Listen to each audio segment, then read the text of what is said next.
Welcome today to our session of Structure the Message.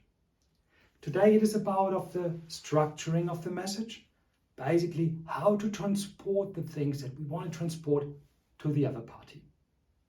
Sounds easy, but it's quite often challenging, especially in business communications. Today's agenda is pretty streamlined. The first thing is, why is it important to structure the message? The second will be the triggering drivers. So what is driving the other party towards a decision, towards an action? The third is basic concepts of structuring the message. So how could you take your message, structure it differently, and make it more compelling for customers? And the fourth part will be some practical examples. Hello, my name is Sascha Oehl. I'm a pre-sales leader in Germany, and I'm focused on countries and regions, driving pre-sales organizations, structuring messages towards the customer, and making sure that the customer can do informed decisions when buying a solution. Before we go into the details of how to structure a message, let's start with some first things. The one thing is the way that we listen. We want to listen to understand. Quite often, people just listen to respond. This is not making a good conversation because we basically come out with justifications. We don't understand the other party. We don't understand how to better align our messages. We don't understand how we can help our customer.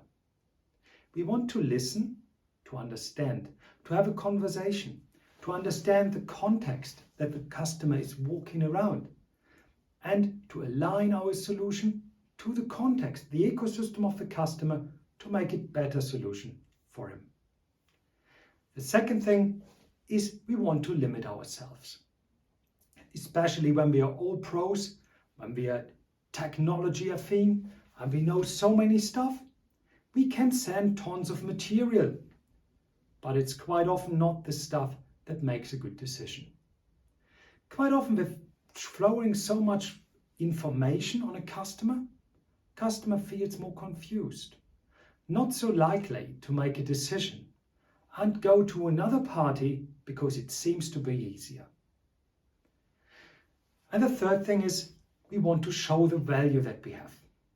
It shouldn't be an exercise for the customer to find out the value in our solution. It's something that we provide to the customer to make it easy and consumable. So, why is it necessary to structure messages? Well, if you look into a typical business conversation, we're expecting a lot of our customer. And quite often we try to achieve it with sending 30 minutes of information towards the customer with not even hearing the voice. But what is the real request that we are sending? If we drill it down to the basics, it is, Mr. Customer, please do a change. Do the work. Take the risk because I want to sell my solution. And as you heard now, this is probably not very compelling. You would probably not jump up and say, yes, I love to do the work, to take the risk and to do the change to make you happy. So you see, the driver in this conversation is wrong. It's about us. It's not about our customer. While you may say, I've never said these words to a customer. But frankly, if you look into some of the typical business communications that we see, it's pretty much going that direction. My product has a feature.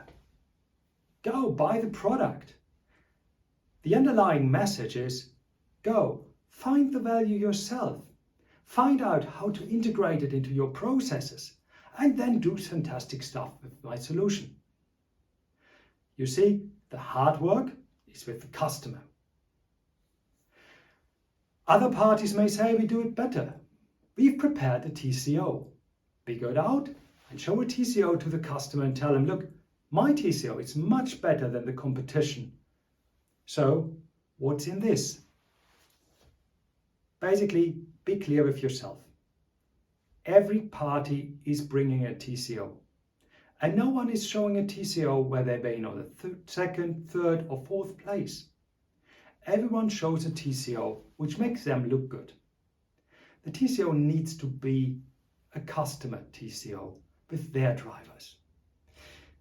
But what does this TCO imply? It is the same. It basically says, look, here's a thing, the pot at the end of the rainbow, go the hard way, take the risk, make the change and bring it into your company. Now, think of yourself being the decision maker in this example. Think of you. Why should you do the hard work? Because of a feature? Because of a TCO? Yeah, here it is, the standard question. What's in for me? This is one of the questions that we always put into conversations. We have it in mind. We judge the opportunities depending on what's in for me. Sometimes we really think about it. Sometimes it just happens. We always think about what's in for me if I'm doing this. And to drive this, we have to address different layers in a customer, in a person, in a counterpart. Basically, there are three things that we want to address in the next minutes.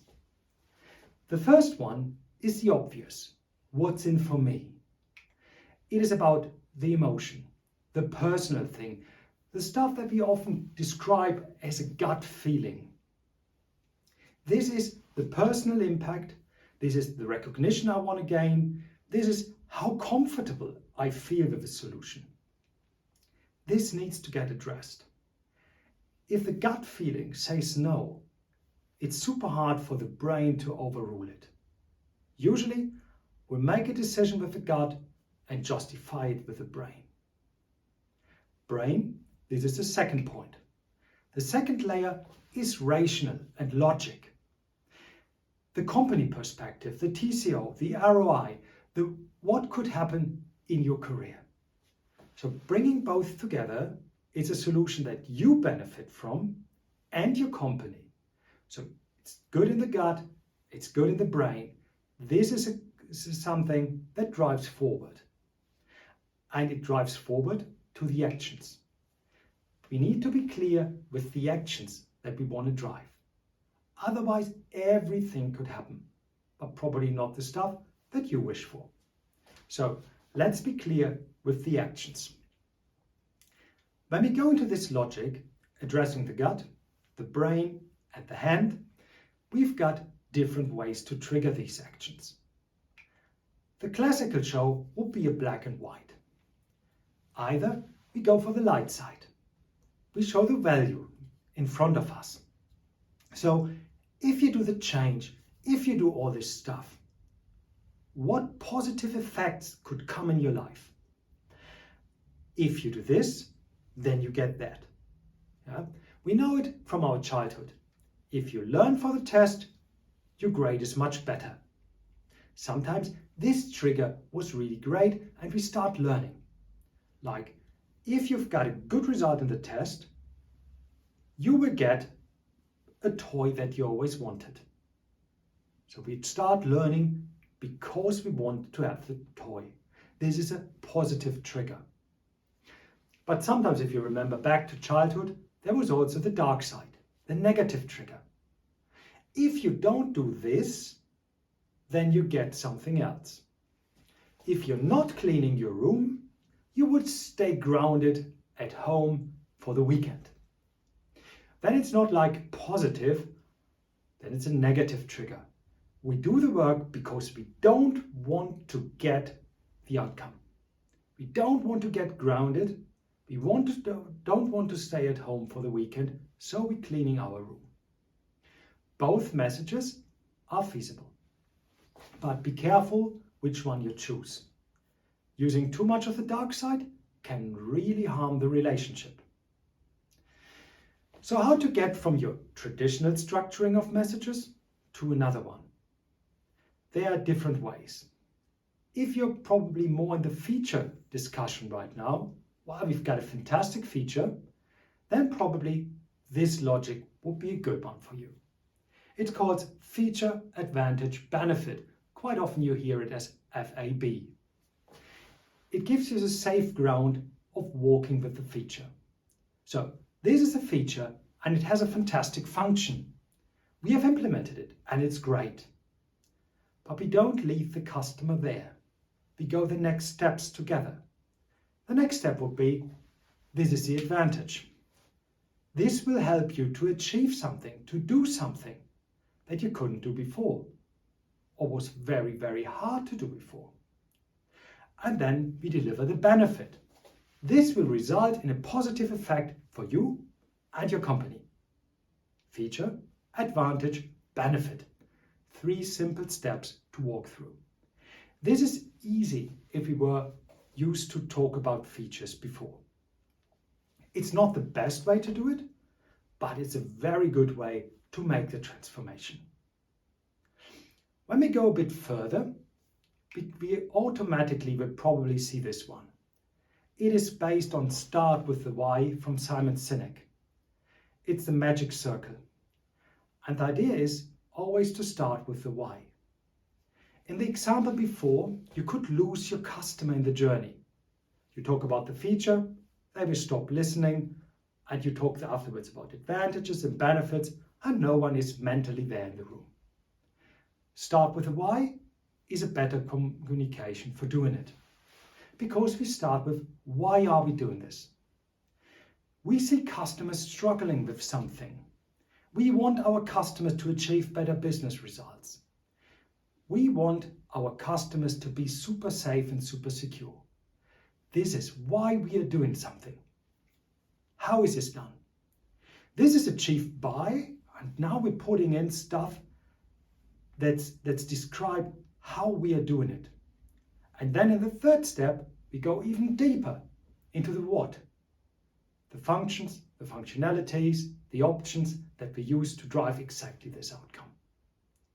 In this case, it is clear from the beginning what the outcome will be, where we're heading to. And if it's compelling, so if the why is compelling to a customer, they will usually stay with us through the communication journey. And then they go with the how and the what we are doing.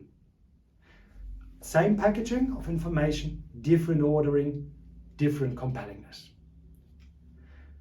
These are both very positive triggered trends. But there's also sometimes a way to put more personal stuff into it. So what would be the outcome if you're not doing a change?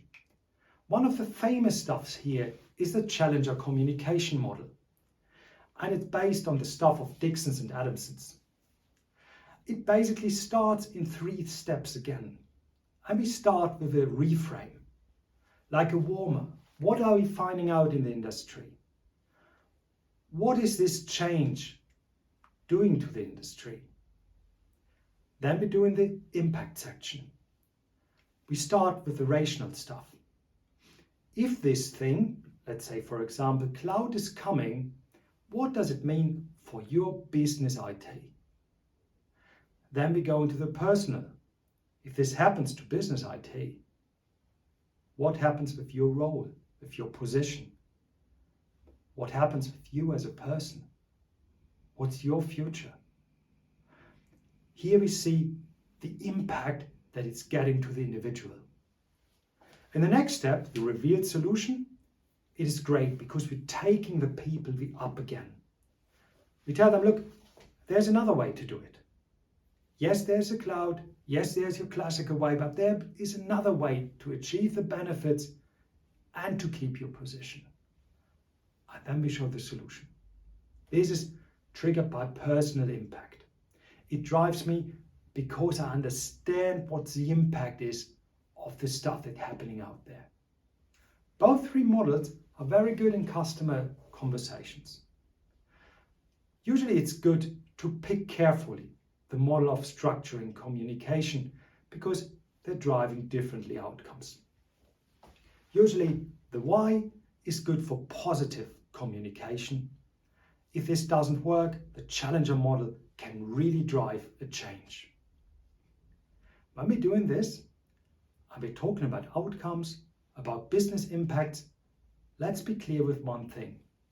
Always link it to one of the three wise men: revenue, cost, and risk. If the solution that we're driving is not having an impact on the revenue, and it's not having an impact on the cost, and it's not having an impact on the risk, ask yourself with a business mindset, why should I do it? So one of the three needs to be in the game. How could this be as an example? Well, we started with my product has a feature X. And we can have a conversation based on this, as you can see here. The example here shows we have implemented a feature X to ensure continuous data access even in case of a disaster. That's a feature that we're describing, continuous data access in case of a disaster. The advantage, especially in critical situations like in disaster recovery, it helps to ensure quality of service and reduce risk because everyone knows what to do. And the benefit, this will enable you to serve your customers without interruption and drive down admin cost and risk in your IT. We see we started again with a feature, but with the advantage and the benefit, it's easier to understand the business impact.